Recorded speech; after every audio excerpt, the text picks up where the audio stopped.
nirenta ko na rin yung tindahan na yon.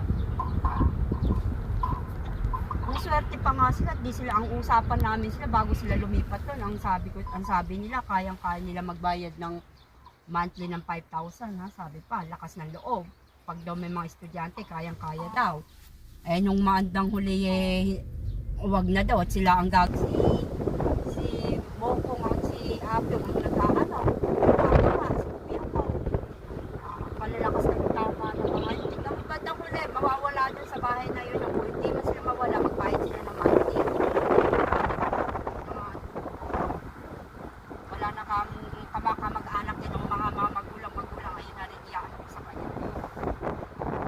Pag nauwi lang ako, next year yung magkakasunod-sunod tayo ng buhay. Di ba mauna kayo ni-ipin ng uwi?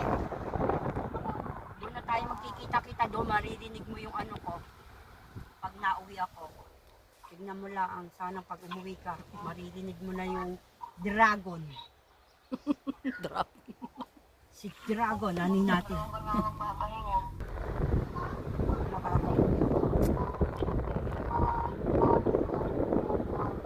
No, ayun, ganun ka bumalik. Pero yung sabihin ka pag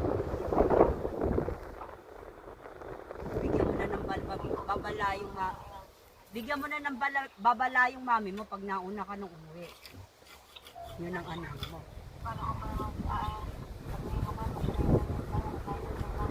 Naka, hindi na kailangan yung